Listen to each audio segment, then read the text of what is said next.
Hello and welcome to the Wrestling Headlines WrestleMania Backlash review. My name is Matt Maher, aka Imp, and we are live here on Wrestling Headlines YouTube and later available in podcast form. Links in the description or head over to WrestlingHeadlines.net for your latest wrestling news. And we are live here with the wrestling. It's 20 past 3. I'm flipping knackered. Let's do this. But yeah, a interesting show. It's fair to say. I really enjoyed the final two matches. I really enjoyed the opening match as an opening match. I thought the tag match was fine. Miz, Priest, Zombies. It's been received as it's been received. It's fair to say. And I genuinely... when I get to that match, I had an internet outage, so I legit missed the match. So I saw the wrestlers come down, I saw the zombies come out, and I'm like, this is gonna be awful. Everything about this screams it'll be awful. Then my internet cut out, and I've got nothing. So that's an interesting one. So as a show overall, you've got for me like some of the highest of highs of the final two matches, and absolute lows in terms of the lumberjack zombie match. The zombie lumberjack match. Oh dear, I don't even know what to call it. It was bad. Side cancel. Oh, hello. Imagine if Jimmy came out. Yes. So what do you make of the show as well at this early stage before we fully get into it? You know, feelings overall as well. We are going to be talking about the main event first in Roman Reigns versus Cesaro as well. If you want to keep your thoughts related to that. But yes, and for me, the main event especially was really, really strong. And that's why I say this is a mixed bag of a show. Giving it a number is weird because it's like when you're viewing, I guess, a sketch show or something like Saturday Night Live where I would do it for each individual skit or something like that. So overall, it helps that this show's out of 6 because you got 6 different ones. Did they hit? And for me, all but one did their perfectly fine. Like some were perfectly fine, some nailed it out of the park, but they all hit their job. Apart from match number 3, which was the zombies, which is just like absolute bottom tier rubbish. But then it's met with this main event: Roman Reigns versus Cesaro. And yes, I would say at the end when it did that whole beatdown after the match, I'm with you, site cancel. I was expecting Jimmy to come out because I felt like that was what they had been building to, was Jimmy coming out, doing a thing. But no, it was just Jey Uso came out, and then it was Seth Rollins. I don't know if that was the kind of MacGuffin, the expectancy that it's going to be Jimmy to do something, but it's someone else entirely. And we go that route as well. We use that to build the heat for Seth Rollins, Cesaro at Hell in a Cell. And, it's interesting. It's an interesting one. I legitimately was not expecting Seth Rollins at all. I was expecting Jimmy. I was expecting something like that to happen. But no, it was a really strong main event, which is it's part of the course now of Roman Reigns' main events. A really, really strong match. Cesaro as the babyface challenger in a pay-per-view main event against the company's biggest star. He loved to say it. Like somebody who watched him in Ring of Honor. I caught just the end of his indie run. So I didn't tune into that indie scene until the late noughties. So I missed a lot of the Claudio Castrilloni. I can't remember say his last name. I missed a lot of his pre-WWE run. So I didn't know who he was.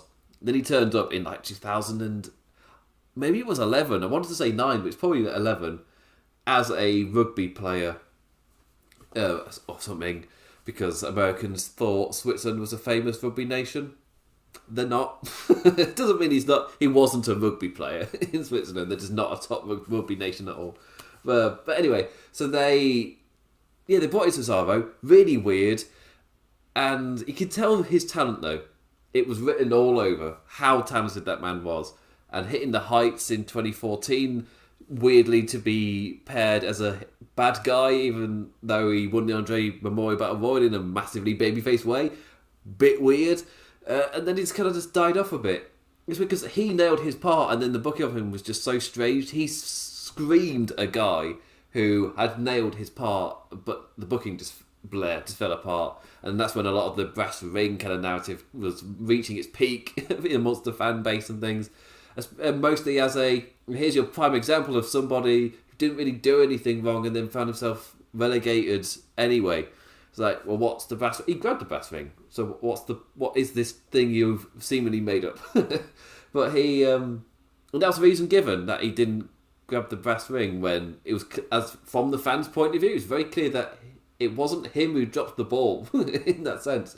But really, a man that talented, it's been a decade till he's finally got his first pay-per-view main event, challenging for the top title. For a man of his talent and a lot of like insider wrestling people. I mean wrestlers, wrestlers who are in the industry. You hear the phrase a lot like, "How come Cesaro is not a multi-time champion by now?"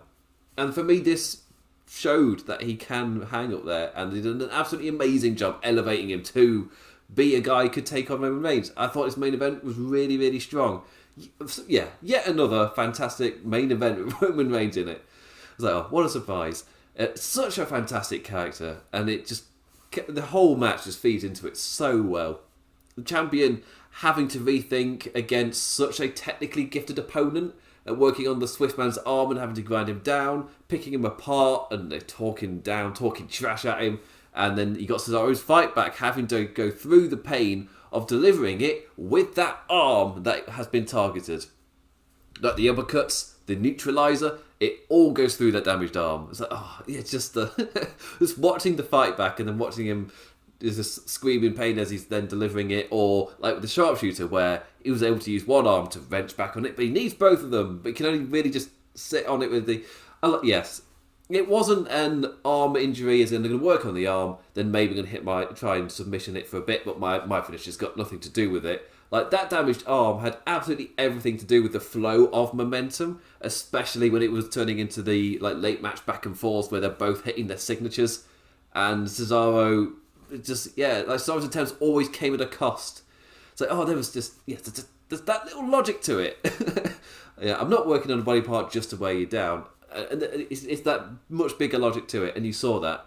I really, really highly rated it. But the man's fight crept in as well. Like, as he powerbombed his way out of the normally match-ending guillotine choke. I mean, it did end the match later on, but not there and then. Later, kicking out after taking a powerbomb himself too. And Roman Reigns as well, just the way that he worked on the arm as well, I thought was nice and unique to his character. He's not just talking on it in the ring. Yes, he did do a bit of that whilst giving shout-outs to Daniel Bryan, calling him DB. This is a little bit of DB wrestling, or let me do this DB little arm twist. I really appreciated that. And at ringside, the way that he did it was just the smashing it into the ring post, or the drive-by, again, launching Cesaro back into the ring post as he then holds his upper shoulder.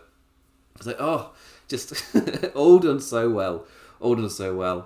And then, like, later in the match, Reigns going for straight strikes, but he used Cesaro to show how great his technique has become with a lovely little float over into the guillotine choke once more. That was delightful. The Swift superhero fighting back, but he was unable to break out of the hold. And McAfee hammering it home. No Jey Uso, no Jimmy, beating Cesaro as the chief all on his own. And I was like, yeah, actually, that's a point. Because against the others, Roman Reigns used Cesaro to make a point that he does not need those other ones. He can do this on his own. And that's something that I really appreciated seeing. Like, seeing him actually do it in action. Especially, like, as a bad guy, we don't see that a lot. The person I think about is Seth Rollins, who would talk about that, then even wrestle really strongly, but he was booked as a wimp, and it's kind of like the go-to thing of to have the villain talk a big game and then in action show that they are actually just a bit of a wimp that should be defeated and not respected. That is so different here, with the character so much about respect, and he's going to go out there and earn it. Yes. Such a strong character because of that. So much of his character is about respect, and him himself earning it too. It's like, oh, yes, as in you will respect me. Levels of stuff. We're like, oh, yes. After the match, Jey Uso came out to recognise him as the head of the table once again. They end that story about respect and the Samoan family. A super kick to Cesaro and into a beatdown from Jey at the behest of Roman Reigns. It was Jay who asked, and Roman gave the nod. But the splash was halted by, as we just talked about, Seth Rollins, of all people, staring down Roman. But it's Cesaro he's out to send a message to, not Roman, and launching him over the announce desk before swinging serious damage with a chair, trapping the lad's arm inside and swinging it into the ring post. Plus a stomp for good measure. Seth Rollins, the final image as the show goes off air, which I guess might be my only critique, I guess. I mean, they're telling you immediately the direction. This is narratively where we're going with Hell in a Cell. We're going to get Cesaro versus Seth Rollins. This is the big angle to go into that next pay-per-view with. This is the hook. No Taz. This is the hook. And, it's not to go Larry David, but it's... when I say my only critique is Roman Reigns just disappeared after that. And he's such a focal point of the show. I was just watching it just thinking, wouldn't mind to know a little bit about where Roman's going. Immediately I'm thinking Roman Jimmy. I don't know if anyone's in agreement with that, but that is my immediate kind of take on it. It's like, yeah, I'd go with a bit of Roman Jimmy. You build that up in the background throughout the course of this show. That's why I thought it was a little bit odd for there to be no kind of post-match build for Roman. And Seth Rollins came out. They teased Rollins' reigns. I don't know if they are going to do anything with it, because they're both baddies, and it's WWE. They're both really strong characters, and it'd be really interesting to see that. And it's one of those where, or because they're both heel, I don't think it matters, because they're such strong characters, and the fans are so familiar with them that at this point, I don't really think it matters that they're both heel. I think it's fine. I think in this era, you can do Reigns versus Rollins, because the characters are both so strong that on the TV it can work a different kind of magic than they used to. Personally, they don't do the villain versus villain though. That's the only thing. Because they just don't do that kind of matchup, I'm not expecting it. It would be nice though. You can use the summer to maybe get to it. Because who else? What else is the biggest match for Reigns aside from bringing back the Beast, Brock Lesnar, or something like that? Aside from something like that, what else are you going to do? Personally, if you're going to bring back Lesnar, do it purely to make Reigns look like a beast. Have Reigns destroy him as well. That's what I'd do. Just like we saw here, with the similar kinds of fight backs, and then Brock Lesnar just gets caught in a guillotine choke and down he goes again. If you're going to bring him back, for me, that's how you use him. Don't have him destroy Reigns for Reigns to then destroy him back. So, we've seen it so many times at this point. Don't do it again. But yes, back. That's not that's me trying to think to the future about what they're going to do. I would say near future, Jimmy Uso. That's what I'm thinking. And of course, Seth Rollins versus Cesaro. It's good to see that Cesaro is staying pretty high up the card. Seth Rollins with the, you thought he'd be just like that you just get your big match and we'd be done. Like, no. It's like, yeah, actually, yeah. I like continuity in my wrestling, and it's all over. A lot of it's all over SmackDown, but especially anything that circles Reigns. It's just, the storytelling is just so much stronger. And let's look at Raw. Raw's got nothing to do with Reigns. Raw's really bad. But SmackDown's solid. And most of the time, like, the rest of the show is fine. But after you finished it, you've got a really high rating in your head because of the Reigns stuff. It's just so strong. Nothing in WWE is told like Roman Reigns. There is no storyline like him. There's no character like him. It's just all so well done. I've got no critique for it. Again, my only critique was him not receiving attention after the match. Because again, all characters at all times must be thinking, what is Roman doing right now? At this moment, what is Roman Reigns doing?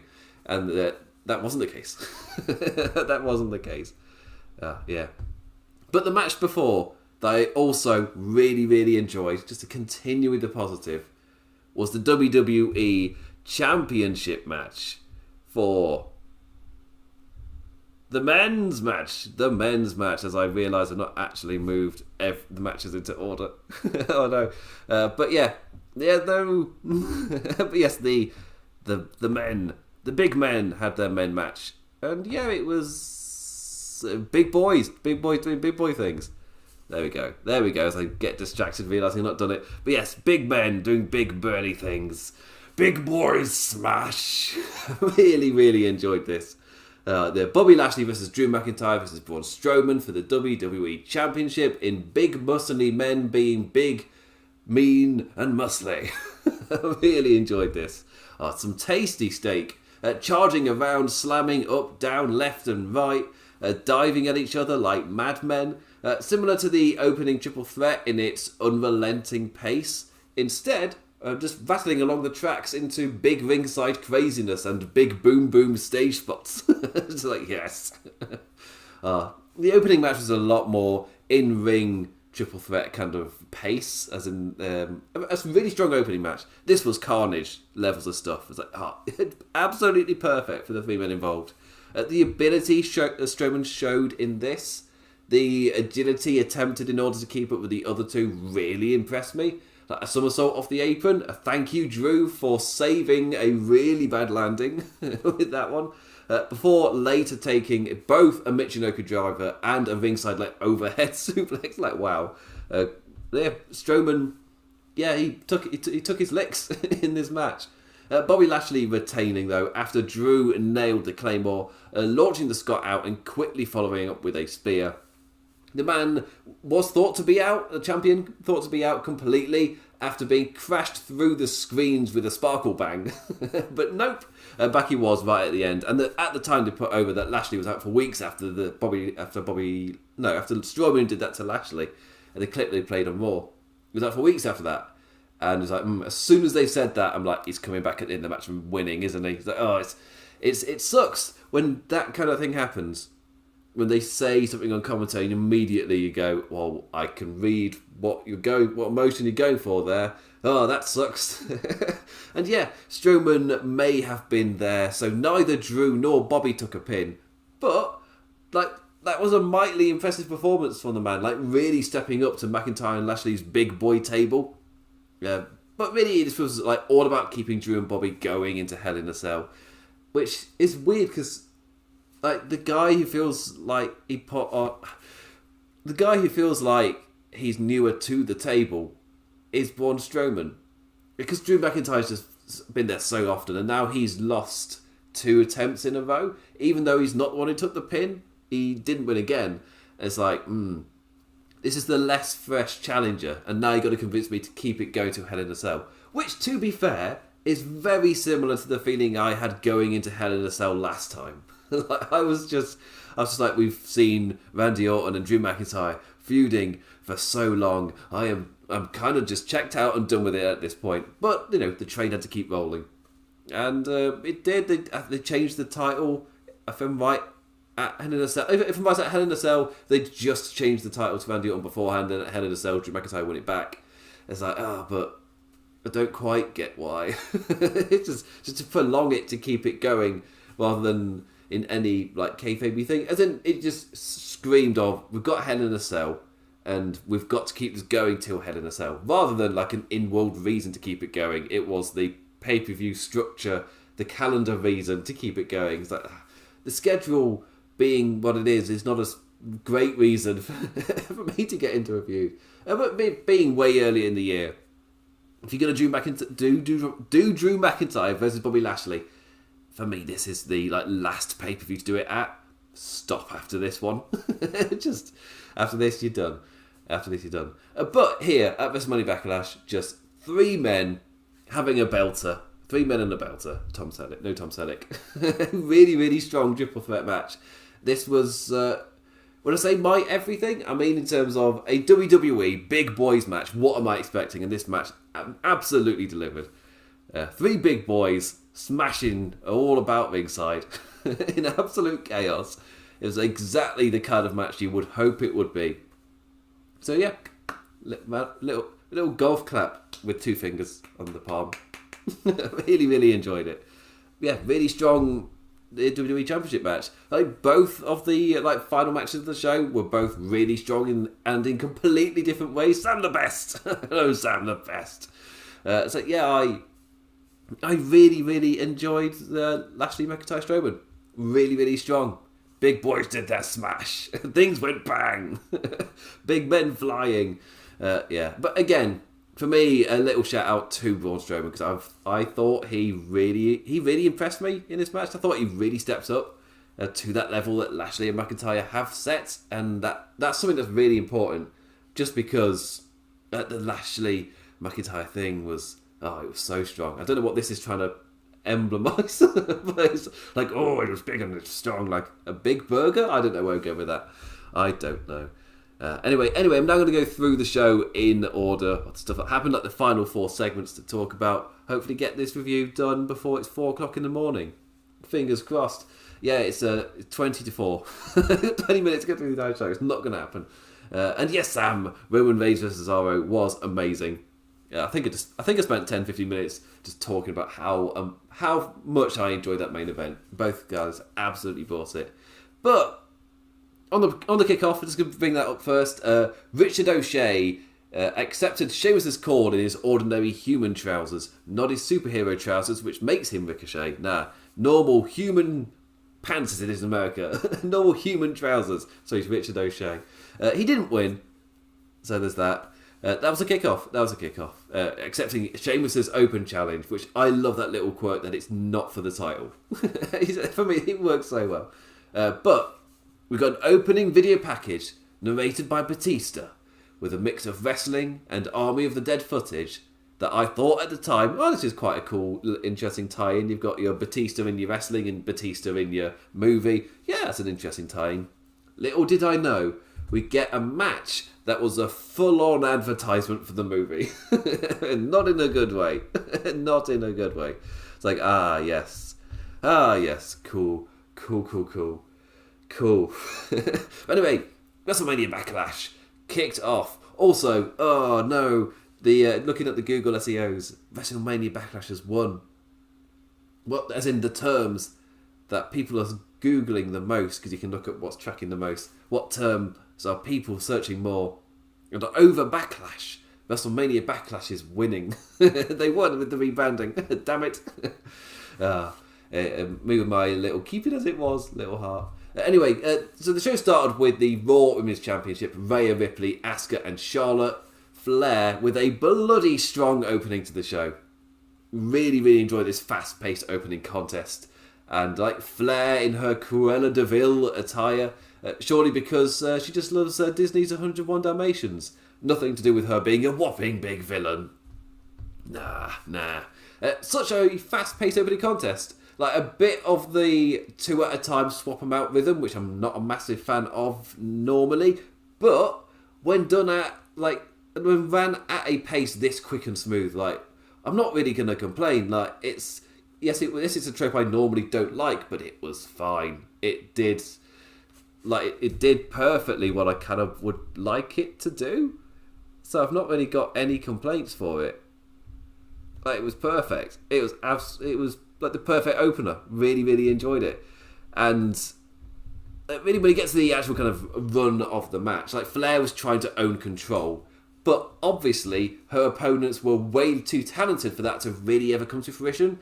It's kind of like a self-prophesizing blindness. Charlotte Flair holds herself in such high esteem that she truly believes that she should be running the whole division, be champion, be controlling every match she's in, because she is just that great. And when that doesn't happen, after the match, she's kind of just shaking her head, just how did that can't possibly happen? It can't possibly be a thing. I don't know why I made it so incredibly posh. That can't possibly have happened. Instead, the match descended more and more into a back and forth, even after Flair nailed a double natural selection in a fantastic troll move in the middle of the match. Because the way that her character's going to build up, you're expecting there might be a spot where she beats them both and she does proclaim herself as the queen. Using the past of how strong she's been built to really feed this heel character of self-aggrandizing. It's this spot in the match, I rate it so highly. It's just where she nailed the natural selection on both and kind of cockily just pinned them both. I was of course you would. Of course they'd book Charlotte Flair to beat them both. But no, that was the troll part. As in it's just them going, yeah, we're not. We're not going to do that. But that works to a character so damn well. But soon after, it was Rhea and Asuka fighting in the middle of the ring, breaking down into a string of chaos with Charlotte becoming increasingly frustrated at her inability to be the reigning queen of momentum. In the end, Flair got a big boot in on a charging Asuka, getting knocked off the apron in the process, and the former Japanese champion falling into Ripley for a Riptide win. And Ripley woofing at her in victory. Because, you know, the movie. Which is not the first time I'm going to be saying that. For the logic. Yeah, it was an interesting... It was like the person... Because you hear it sometimes when they're shouting behind the camera. It's like, woof at her. Keep woofing at her, Rhea. Keep woofing at her. It's like, fine. I'll keep woofing at Charlotte as she pulls her. How could that possibly have happened? That could possibly... No, I'm too good for that to happen. I've given her a character she doesn't have. I'm so sorry. I watched Enola Holmes at the weekend. That's why that voice is in my head. My God, Sherlock, what have we got here? That's the voice in my head. It's not a great voice going into Eurovision week with. It's going to be an interesting one. It's really an interesting one. But yes, a really hot opener. Really, really enjoyed both triple threat matches. I thought brought it in different ways, which is a little worry I have, because you can fall into a certain rhythm with them. This match had that 2 in the ring and then 1 on the outside that had that rhythm, but it was done so quickly that I just didn't mind. Like, normally it's something I critique, is like, a bit of a negative because they went to this rhythm and I don't find that rhythm that entertaining. I found it entertaining here. It's like, you broke my normal mould of critique. Well done. Yeah, really strong. And Rhea Ripley staying as champion I feel like is the right decision. I feel like Charlotte Flair's character really benefits from not winning. Again, entering just that posh thing of how could it possibly happen? And you've got Rhea Ripley kind of getting over as the champion, which is again another little critique. But when I remember she was plan D or plan E for WrestleMania, like I have a bit more sympathy for this time than being in that situation. It's not the first time that they've had somebody be the champion they have not got their character over yet, like Jinder Mahal. Where personally, I thought by the end of his reign, they'd really built him up as a guy who was really starting to feel like a champion, even though I wasn't particularly enjoying his matches.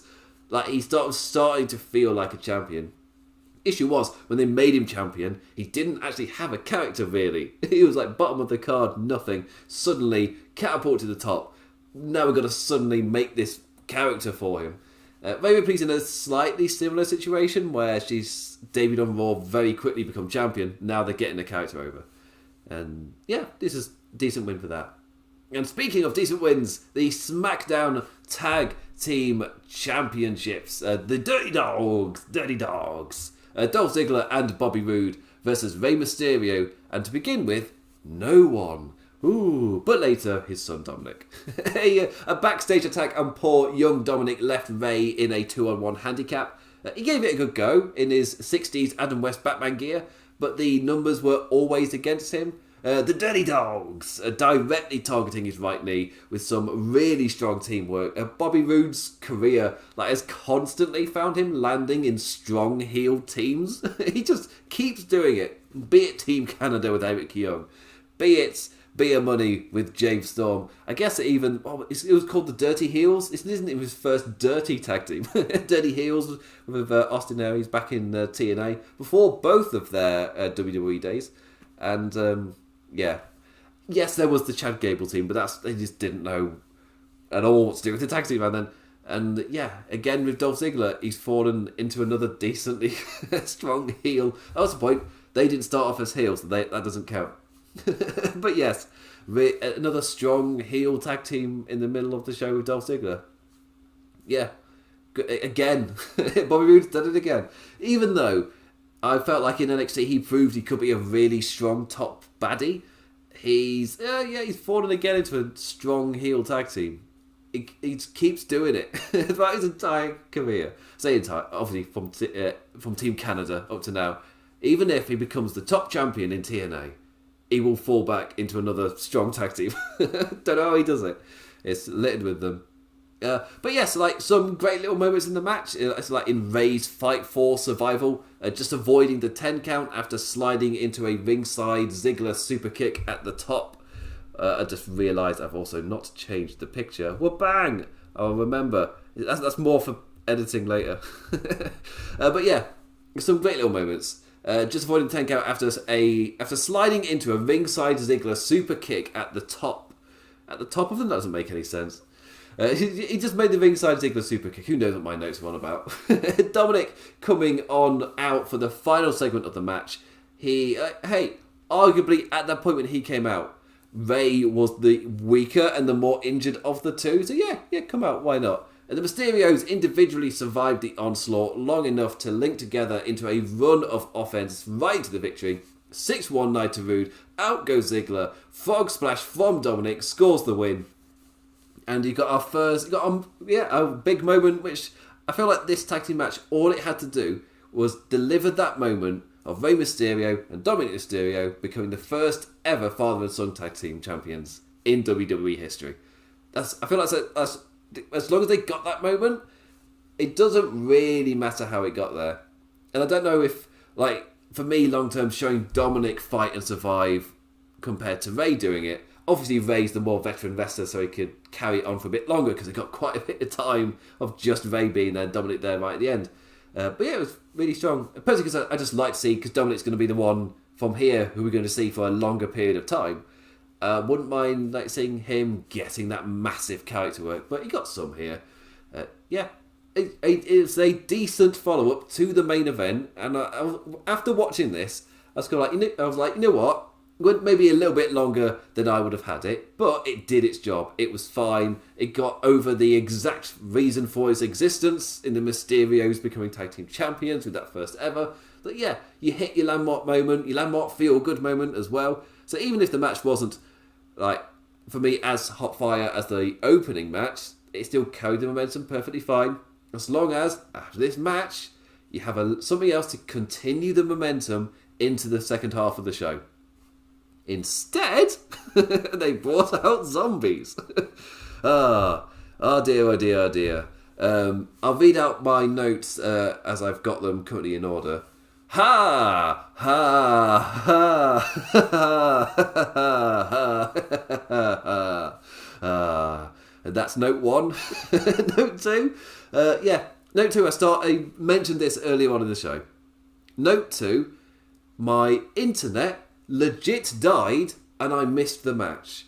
There is no bit here. This isn't me following up but the laugh bit with like an actual bit. It's like, no, seriously, my internet died and it was properly gone, because sometimes it's either Ethernet, because I have my PlayStation plugged in, so I'm watching the show on Ethernet, and then I've got my laptop with Twitter and stuff, that's on Wi-Fi. That doesn't matter as much, but both went, and I'm like, crap. If one goes, that's easily fixable, but they both went. That's not good. And just walking around downstairs, just like waiting for the router to hopefully fix itself. I'm just like, am I not going to be able to do the show? Is this the end? No, it came back. It was fine. It's fine. But I did miss the match. It was a long enough period of time for me to completely miss the zombie lumberjack match. I saw the entrances. I saw the Miz and Morrison come down. Then I saw John Morrison open the lumberjack locker room to a room full of zombies and red mist lighting. The zombies perfectly fine with a film crew setting up the lighting. That's the least of my concerns with this segment. So again, the idea of a zombie lumberjack match is pure nonsense, first and foremost. So if you want any sense of realism, if that's how you get invested in this, look away now. This is not it. This is just the other side of the nonsense fence. Pure and utter nonsense. It's zombie lumberjacks. I don't need to say anything else. So the Miz with John Morrison, and they're putting over that it was John Morrison who saw the zombies. The Miz hasn't seen the zombies. He just thinks John Morrison's being weird again. And then out comes Damian Priest, and then, out come the zombies, and they do it from the close shot, from semi-POV shot from over the shoulder of the zombies as they're walking in. It's like, that was an interesting choice. Again, to do the invisible camera, is it there or not, in a match? That's an interesting one. That's a really interesting one. The invisible camera, as in WWE, is really consistent whether the camera crew are there or not, and sometimes it's inconsistent in a single segment. Again, my thing on Raw was MVP kind of posing to knock on the door with the cameraman behind him, where you very subtly kind of told us that MVP knows the camera crew's there. Then you cut to Braun Strowman with his own separate crew inside the locker room. It's like, what are you doing? What is this? Responding as if there is no crew there. It's just within the same segment, there is and isn't a camera crew. For me, that's you establish there is or you establish there isn't. To kind of be inconsistent within a segment. So yeah, to do the invisible camera in the POV of a zombie, for me that's a little bit different because it's already nonsense. I'm up for crap like that in something like I say up for. I've left my quality bar aside. This is pure nonsense, and as pure nonsense, that's what the zombie stuff was. It was pure. Just drop any sense of a match, as in Dave Meltzer is probably going to give this 0 stars. Maybe even -1, because it wasn't particularly done well either. On top of the nonsense idea, the execution was nonsense too. I don't often 100% agree with like a quick little Meltzer take on something within WWE. I tend to be a bit more lenient with them, but with the zombie one, where we're saying, yeah, it was a zombie lumberjack match. It's worse than it sounds. From what I saw, I think I'd agree. Do I have to go back and watch this? Like, do I really have to go back and watch this? And the only thing I've seen is I saw a gif of Miz and Priest on the outside fighting the zombies, then realising probably worked together to fight the zombies and doing that. And of course this still image which was going all over Twitter of Miz and Morrison getting eaten by zombies, and WWE themselves putting out there in a headline, Miz and Morrison eaten by zombies. That legitimately, that is a headline they have put. WWE themselves have put that out. That's not a wrestling news website putting that out or anything. It's legitimately a WWE publicised thing. That is what they have put out there. So they'll be on Raw. I'm not saying that they will be. They will be on Raw. But immediately, ha! You suckers! I genuinely missed the match thanks to amazing timing from my router. So, anyway, Hell in a Cell's June 20th. That's when I came back. End of that. I missed that promo as well. It's legit just at the end of the promo where it's giving the logo with the date. That's when I came back. So yeah, zombies. Yeah, and I'm 100% going to fail at finishing before 4 because I can't cover this match in 4 minutes. But the SmackDown Women's Championship, Bianca Belair versus Bayley, and well, back on the otherwise quality road for the night. Like it's what I mean by it's a weird show. We had the zombie thing, but everything else was fine. Personally, I only found this match fine because I was struggling to get my head back into the show, and that sucked for Belair Bayley, where they were following that. And just as a viewer, like as the flow of a card overall, in isolation, this match was probably great.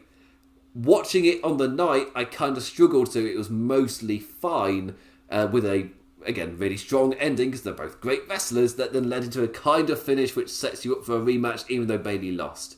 It's WWE booking. Yeah, go with it. But, yeah, back onto the quality road. We're back onto normal street, which again is even weirder transition, going from watching two of your wrestlers getting eaten by zombies, not giving a crap. Oh, my favourite part, I just remembered my favourite part that I saw. I didn't know this happened until I saw the gif of it on Twitter, but it was afterwards, as Miz and Morrison are getting eaten by zombies, Damien Priest doing his Archer, I can't do it with the headphones, doing his Archer thing, pointing it into the air, firing it at the screen that's above the ring, and on it goes, Army of the Dead. I was like, oh yes, the promo. Which reminds me of my other favourite thing of of the commentator, I've forgotten his name, it's trying to make sense of it afterwards. Like, oh wait, yeah, Army of the Dead. Oh, this makes a bit more sense then. Yeah, I've got it, yeah. Because of Army of the Dead. It's like, yes, because the movie. Yes, that's it. Because the movie. Yeah, I guess. Yeah, it was me immediately going, yeah, I understand. that you were advertising the movie, but in world, does the sense make? And does the sense of Mrs. Morrison being announced as legitimately being eaten? Because they will be back. They've not been eaten. Warren Hayes, I think it was Warren Hayes with a great tweet of just saying, and they might as well just put out that they fell onto a second roof. And that's why they're back. He had to use the same excuse as last year when they killed someone on pay-per-view by launching them off a roof. And it's like, why are they back? Hidden secret second roof. Great stuff. Anyway, I need to transition to Belair Bayley. I need to finish this review. So we're back to the quality road.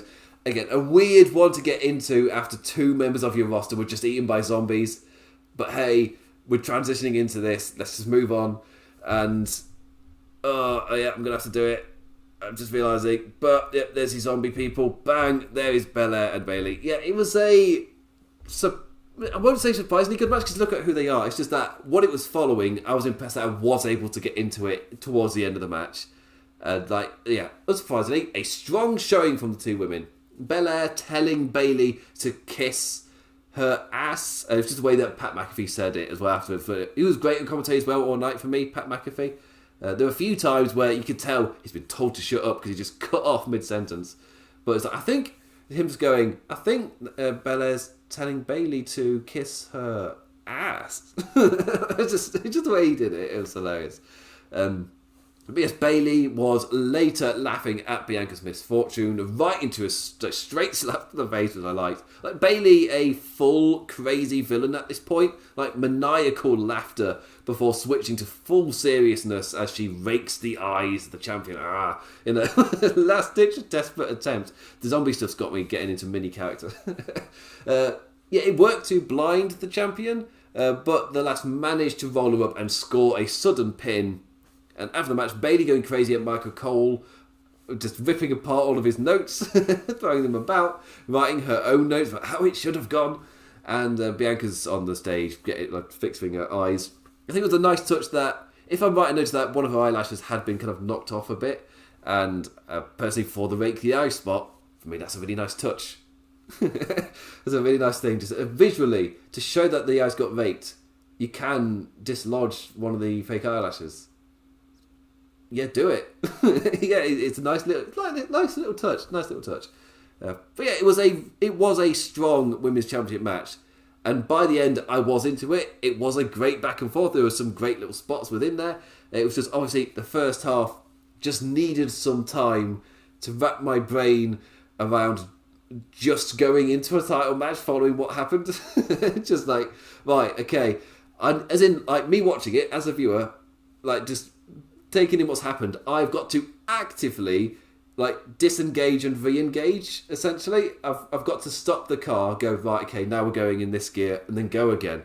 It's weird. I'm stalling on a roundabout. I can't believe they exist in America. I don't think they do. A very British road thing. Circle on a road, you got different turn-offs on it. There we go. Quick explanation. Yeah, you don't want to stall on it. It's my point. Otherwise you can ruin the flow of traffic. That's essentially what the zombie stuff did. Ruined the flow of wrestling traffic. I don't know where I'm going with this metaphor. Keep with me.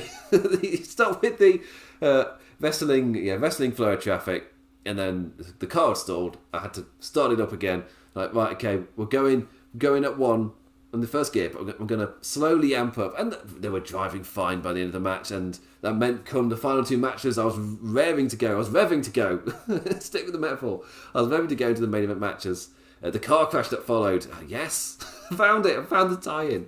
But it's just because of that. Maybe I need to rewatch this one in isolation to get a full sense of it. But the zombie match definitely took away from the first half of this match for me because I was just so struggling to get into it. And I really felt it when Bayley did a front suplex onto Bianca onto the stairs. So Bianca fell chest first onto the stairs, which is oof spot to take. But I just wasn't into the match at that point. Even though they've done that big ringside spot, it got no reaction out of me. I watched it and went, yep. And when it hit me, it's I should have had a bigger reaction to that. But I'm still reeling from zombies. Even though I missed the match. And it's just, it's all, again, you can normally sense it from Twitter. It's just all they were talking about with the zombies, and I was essentially using it to see what I'd missed. It's just the odd spot. Oh, it was something. It was something. I feel like my review of Bianca Belair and Bayley kind of really did get across what it was like watching it live. Like, you're trying to watch the match. The zombies are just... they're in your head. They're in your brain. They did the job. Also, Scotty Too Hottie was one of the zombies. Just to point that out as well. It's a random little fact. Yeah, random little thing there. And I love the memes of people saying, oh, in like 10, 20 years, we're going to be getting that WWE 24 documentary on the network or Peacock, wherever they are. And it's like, oh, to think that 10 years ago, I was a zombie and now I'm the champion. It's like, yes. Ribbing off of like CM Punk being on one of John Cena's gangsters in his entrance, and others, and the people who were Charlotte Flair's throne people. I don't know where we're going with that. Anyway, oh yeah, of course, Charlotte Flair was one of Triple H's throne people as well. There's a nice little tie in there. Don't get tangented. You need to go to bed. So overall, when I say a mixed bag, what I mean is the show was moving along perfectly fine. Then the zombies happened, completely disrupted everything. Bottom tier flop, complete flop. Sucks for Damien Priest to be involved with this crap. Hopefully he doesn't take the bullet for it, because again, it's none of his fault. It was just BS nonsense to promote a movie. Which again is why I'm not going to go crapping all over it like 0 stars. Rah, rah, rah, rah, rah. One, because I didn't see the match. And two, just because it was a bit in the middle of the show to promote a movie. Would suck to see a wrestler get demoted because the segment as a wrestling segment flopped. Did his job to promote the movie though. You know, Army of the Dead's coming out. To be fair, because of the opening package and the constant advertising for it, I already knew that. I would have dedicated an entire match. Oh, it's awesome. Yeah. Well done. That was sarcastic. Anyway, overall, I want to give it a thumbs up just because of the rest of the show. I enjoyed the final two matches so much. Roman Reigns versus Cesaro, to quote Sam the Best in the chat, Roman Reigns versus Cesaro was amazing. I really enjoyed it. And the main event was, as I accidentally fell onto, was the perfect car crash of 3 big boys and just running around, having lots of fun. It was, the final 2 matches were absolutely perfect. I feel like the 2 SmackDown matches in the middle of the show did their job. And the Raw Women's match was a great opener. It was just the zombies. But it was so bad. You can't give this show a 4 or a 5 out of 5 or anything like that. Because of the zombies. For me, it drags it down to a 3 or 2. It's a weird one. I don't normally do numbers. That's why I don't do numbers. My review is, it's a great show apart from the zombies. Well, if you like me and you're perfectly fine having a laugh at the wrestling and it doesn't really disengage you from like the rest of the show too much, then you'll be fine with the show. You'll enjoy it. Just be aware there'll be a segment which is pure nonsense. Yeah. Anyway, I've had a good laugh.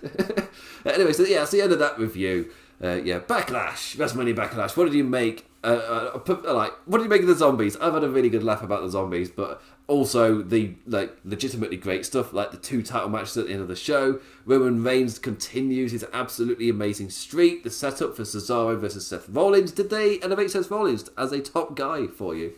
Also, the men's side for Raw as well with Drew McIntyre, Lashley and Strowman. Did that deliver for you just as much as it did for me? I'm not positive on Raw because this is the kind of match where the landscape on Raw is identical as it was beforehand because we're likely going with Lashley McIntyre. Raw has been absolutely awful since WrestleMania and it was pretty bad before. I was hoping WrestleMania would hit a reset and then it got worse. The last 2 shows going into Backlash weren't as bad, but for me they're still 2 out of 5 shows. They're still bad. They're still 4 out of 10. They're still bad shows. They just weren't as bad. I'd like... SmackDown's been knocking it out of the park, though. I wish I reviewed SmackDown. Instead, SmackDown has knocked it out of the park. Before I go off, who will win the match with Reigns and... Who won the match? Who won the match? It was Roman Reigns. For some reason, I read that as a future question with my 4 a.m. blurry eyes. No, who won the match? It was Roman Reigns. Or wrestling. Wrestling won. Let's go with the crappy, cheapy, cringy answer. Who won? Wrestling fans won. I want to change that answer so bad, but I'm sticking with it. I'm sticking with it. Why did I do that? Anyway, I'll be back on Tuesday at midnight, aka 7 EST. People don't do time zones as aka. It's a thing, I've done it now. So yes, I'll be live at midnight GMT or BST because we're in summertime, or in the Eastern time of 7 PM with the Monday Night Raw review on Tuesday, then Wednesday the NXT review as well. The cycle never ends, it continues. I will say, as a European, just a little bit of a heads up, a little bit of a warning, I will be entering my Monday Night Raw review after immediately just finishing Eurovision. I will be in a mood. It will be an interesting mood. I will have drank fruity drinks and cider. It's going to be interesting reviews this week. The timelines just match up. I realised I plugged the wrong time. I'm live at 11 BST/6, so that's irritating. That's irritating. Anyway, you've meant to use the pay per view to plug the Raw reviews correctly, and I mucked it up. Oh well. Anyway, the Raw review might be an interesting tone, given I will be coming straight off of Eurovision and just immediately going live. Like here, with this review. After the show finished, I have 5 minutes to set everything up, including the lights and everything. Anyway, what do you make of WrestleMania Backlash? Personally, thought it was a really strong show with its perfectly fine, serviceable mid-card, except for the zombies. The zombies? That was the thing. That was the thing. I feel so fortunate that me and Seth cut out, and I just came back to just Twitter going, it was worse than it sounds. Like, okay then. I'm so lucky. I instead used that time to walk backwards and forwards. I wasn't sat down for that time because I was waiting for the router to turn back, just checking it. Anyway, yes, I'll see you all on Tuesday for the Monday Night Raw review. Again, hit me up on Twitter at the damn Imbercat. That's damn as in damn. If you want to do a little more chatty about this. Again, weird phrases today. I am going to be live during the week as well. Normally at 5 BST over on Twitch as I stream the video games. I think of streaming Control tomorrow. I'm going for the Platinum. Got one trophy left. I think I'm doing the Alan Wake DLC in that game. So yes, I'll be streaming Control tomorrow over on my Twitch with the implications with the second S. Also for wrestling headline stuff, there's Russell Headlines over on Twitter as Wrestling Without an E, and on Facebook, Wrestling Headlines too. And just go to the website for all your latest wrestling news. It's very good on mobile. I need to remember to plug the mobile side of it because it's genuinely the stronger version of the layout. Anyway, it's why I like doing the little Photoshop stuff for it. It looks really nice, the thumbnails and things. Anyway, what do you make of WrestleMania Backlash? Hit me up in the comments below or whatever. I've just plugged for that. And with that, I say thank you for watching, liking, reviewing, whatever, engaging in any form or any manner. It's always greatly appreciated. And don't take any of it for granted. And with that, I bid you adieu. Adios.